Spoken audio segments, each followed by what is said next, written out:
So the exhale, the first thing we need to do in exhale, and this is a metaphor as much as it is a physiological action, we have to let go. And in our modern society, our issue is that we don't exhale.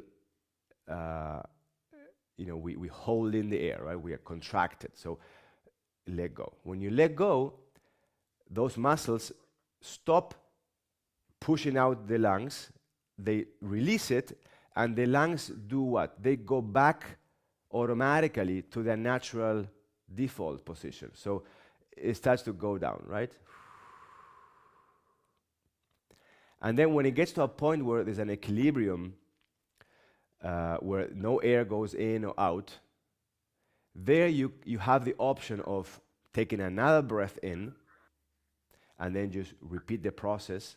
So the normal, in being energy, if we don't specify how to breathe, we assume that you are just allowing this rhythm to happen naturally, right? So you active inhale, passive exhale, in and out, right? But in certain situations, we want to extend the breath, or we want to guide the breath to a particular area.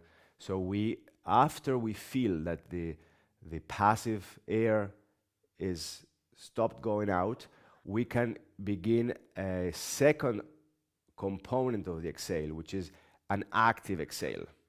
And so what would happen there? Then other muscles kick in and do the opposite. They begin to squeeze in the lungs further than their resting position.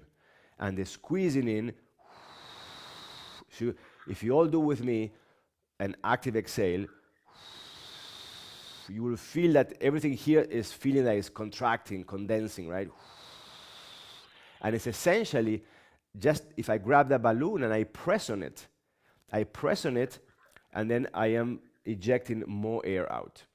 So I can engage an active exhale 4 times more volume of air than the inhale. 5 times.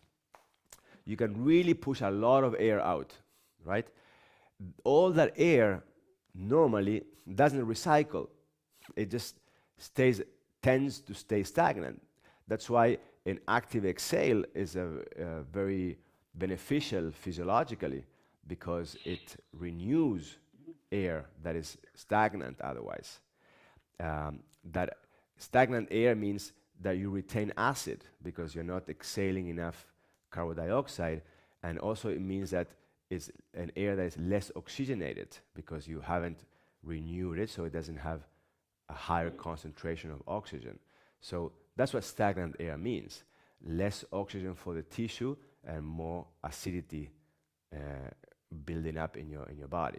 So the active exhale is a way to, you cannot do active exhale all the time. You go crazy. But to engage from time to time in that is very useful.